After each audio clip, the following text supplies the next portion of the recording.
అయితే ఎన్కౌంటర్ కోసం తీవ్రంగా శ్రమించాయి భద్రతా బలగాలు. మావోయిస్టులకు దొరకకుండా కొండల్లో బైకులపై వెళ్లారు. ఈ కాల్పుల్లో 5 రాష్ట్రాలకు చెందిన నక్సలైట్ కమాండర్లు చనిపోయారు.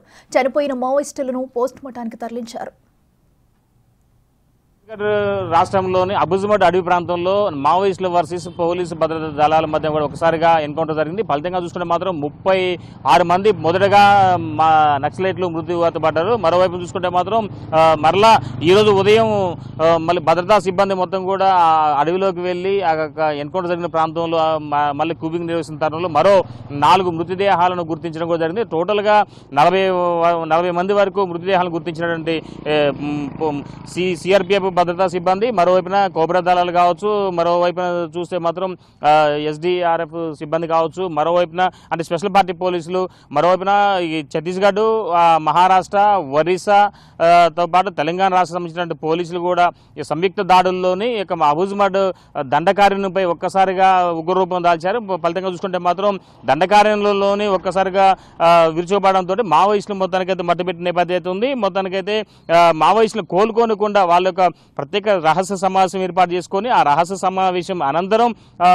వాళ్ళు అక్కడికి వస్తున్నారనేది పక్కా సమాచారం ఉన్న తరుణంలో ఒక్కసారిగా పోలీసులు విశ్వసనీయ సమాచారం మేరకు 1500 మంది బెటాలియన్ అంటే 6 పార్టీ ఇక మావోయిస్టు యొక్క కార్యకలాపాలను తుదిమట్టించాలని చెప్పి యొక్క దృఢ సంకల్పంతో ఒక మొత్తానికి సర్చింగ్కి వెళ్తున్న తరుణంలో ఒక్కసారిగా మావోయిస్టులు కాల్పులు తెగబడడంతో ఎమ్మటే సిఆర్పిఎఫ్ సిబ్బంది కావచ్చు, కోబ్రా సిబ్బంది కావచ్చు, బెస్తర్ ఫైటర్స్ కావచ్చు, వీళ్ళంతా కూడా మరలా మావోయిస్టుల దాడులు కాల్పులను తిప్పుకొడుతూ ముందుకెళ్లారు. ఈ ఇటీవల కాలంలోనే ఈ యొక్క మావోయిస్టులను తుదుముట్టించాలని దృఢ సంకల్పంతో ఆపరేషన్ ఆకర్ష్ కావచ్చు, ఆపరేషన్ గ్రీన్ హంటర్ కావచ్చు,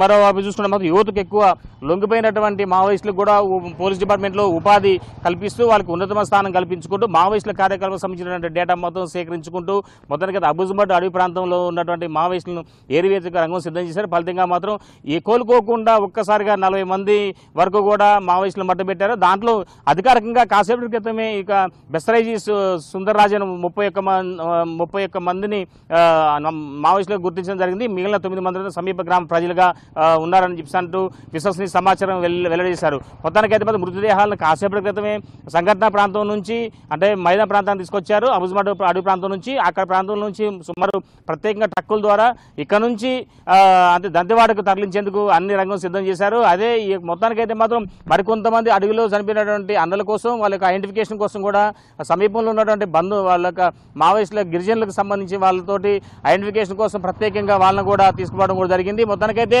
ఏదేమైనా సరే ఇక అబుజ్మడ్ అడవి ప్రాంతంలో మాత్రం అల్లడం మొదలైంది. ఆ మావోయిస్టులు మాత్రం కోలుకోకుండా దెబ్బతలిందని చెప్పుకోవచ్చు.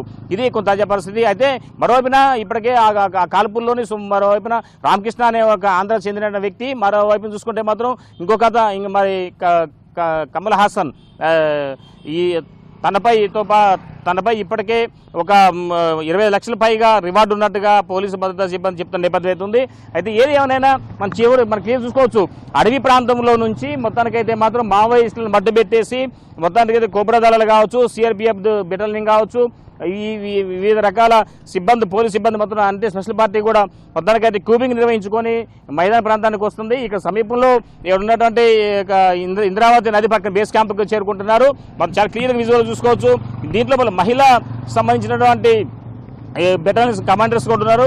వాళ్ళ యొక్క సారథ్యంలో కూడా సుమారు 150 మంది పైగా మహిళా కమాండర్స్ కూడా దీంట్లో పాల్గొనడం కూడా విశేషం చెప్పుకోవచ్చు. వాళ్ళంతా కూడా మహారాష్ట్ర చెందినటువంటి మహిళా ఫైటర్స్. వీళ్ళంతా కూడా మొత్తానికైతే మాత్రం ఈ సిబ్బంది యొక్క నేతృత్వంలో పూర్తి స్థాయిలో ఇక మావోయిస్టులకు మనుగడ లేకుండా ఉండే విధంగా అబుజ్మడ్ అడవిలో మాత్రం మొత్తంగా అల్లరి సృష్టించారని చెప్పుకోవచ్చు. ఫలితంగా చూసుకుంటే మాత్రం మావోయిస్టులపై పైచే సాధించేసి మొత్తానికైతే అబుజ్మడ్ను చాలా వరకు దండకారణ్యాన్ని కాల్ చేసిన నేపథ్యం ఉంది.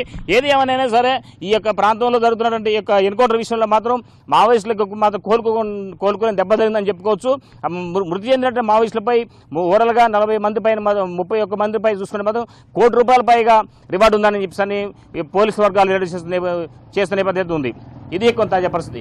కెమెరా సంపద భాస్కర్, బిగ్ టీవీ, అబుజ్మడ్. 12 కిలోమీటర్లు నడిచి మావోయిస్టులపై కాల్పులు జరిపారు. నిందూరు దొలదొలి గ్రామాల్లో చీకటి పడే వరకు కాల్పులు కొనసాగించారు భద్రతా బలగాలు. ఈ ఆపరేషన్లో సెంట్రల్ రిజర్వ్ పోలీస్ బలగాలు కూడా సహకరించాయి. ఈ కాల్పుల్లో 36 మంది మావోయిస్టులు చనిపోయారు. మొత్తం 31 మంది మృతదేహాలను పోలీసులు గుర్తించారు. అబూజ్మడ్ అడవి ప్రాంతంలో నిన్న ఉదయం నుంచి జరిగినటువంటి ఎన్కౌంటర్లో మొత్తానికైతే మొదటి విడతగా 16 మందిని మావోయిస్టులు మప్పిపెట్టినటువంటి పోలీస్ సిబ్బంది తర్వాత మరలా మధ్యాహ్నం నుంచి సాయంత్రం వరకు జరిగినటువంటి ఎన్కౌంటర్లో సుమారు మరో 20 మంది వరకు కూడా మట్టిపెట్టిన నేపథ్యం ఉంది. మొత్తానికైతే మనం చాలా క్లియర్ చూసుకోవచ్చు. మనం ఇప్పుడు ఎక్కడైతే ఎన్కౌంటర్ జరిగినటువంటి సమీపంలో మనం ఇప్పుడు ఉన్నాము, ఆ ఎన్కౌంటర్ జరిగినటువంటి అడవి ప్రాంతం నుంచి మొత్తానికైతే మాత్రం 2 ట్రాక్టర్ల ద్వారా ఇప్పుడు కొన్ని మృతదేహాలను సిఆర్పిఎఫ్ ప్రత్యేక బృందాలు మనం క్లియర్ చూసుకోవచ్చు. విజువల్ చూసుకో ఎక్స్క్లూజివ్ విజువల్స్ ఇవి. ఇక్కడ మనం మృతదేహాలు మొత్తాన్ని కూడా ప్రత్యేకంగా ఒక ట్రాక్టర్లోని ఇలాంటి ట్రక్కులు పెట్టేసి ఇక్కడ నుంచి కూడా పూర్తిగా ఈ నక్సలైట్లకు సంబంధించిన మృతదేహాలు మొత్తానికి కూడా పోస్ట్ మార్టం అంటే ప్రభుత్వ ఆసుపత్రికి ఏదైతే ఈ సమీపంలో ఉన్నటువంటి ఇక్కడ ఛత్తీస్గఢ్ సమీపంలో ఉన్నటువంటి దంతెవాడ ఉన్నదో ఈ దంతెవాడకు సంబంధించిన ప్రభుత్వ ఆసుపత్రికి తరలించేందుకు అన్ని మృతదేహాలను ఇప్పటికే ప్రత్యేకంగా భద్రతా సిఆర్పిఎఫ్ భద్రతా సిబ్బంది నడుమ మొత్తానికైతే మాత్రం అబూజ్మడ్ అడవి ప్రాంతం నుంచి సంఘటన ప్రాంతం నుంచి కూడా మొత్తానికైతే వీళ్ళందరినీ మృతదేహాలను తరలిస్తున్న నేపథ్యం అయితే ఉంది. దాంతోపాటు ఈ మృతదేహాలతో పాటుగా ఈ యొక్క మృతదేహాలను ఐడెంటిఫై చేసేందుకు సమీపంలో ఉన్న గ్రామస్తుల యొక్క సహకారం కూడా తీసుకుంటున్నారు. మరోవైపు చూసుకుంటే మాత్రం ఈ బెస్తర్ ఫైటర్స్ యొక్క ఆధ్వర్యం కావచ్చు, మరోవైపున ఉన్నటువంటి మహిళలకు సంబంధించినటువంటి కోబర దళాలు కావచ్చు, మరోవైపున ఇక్కడ మొత్తానికైతే ఈ డిఆర్జీ సిబ్బంది కావచ్చు, స్పెషల్ పార్టీ సిబ్బంది కావచ్చు, టోటల్గా ఈ యొక్క ఇక్కడ ఈ అబూజ్మడ్ అడవి ప్రాంతంలోని నిన్న ఉదయం నుంచి జరిగినటువంటి ఎన్కౌంటర్లో సుమారు 1500 మంది వరకు కూడా పోలీస్ సిబ్బంది మొత్తానికైతే సైనికులు అందరూ కలిసి ఈ యొక్క ప్రాంగణంలోని మాటు వేశారు. వాళ్ళు రహస్యంగా నక్సలైట్స్ మొత్తం కూడా సమావేశం అవుతున్నారని పక్కా సమాచారం ఉన్న నేపథ్యంలోనూ అక్కడ నుంచి భారీ బందోబస్తు నడుమ మృతదేహాలను మాత్రం ఇప్పటికే అబూజ్మడ్ ప్రాంతం నుంచి ఇక దంతెవాడకు తరలిస్తున్న నేపథ్యం అయితే ఉంది.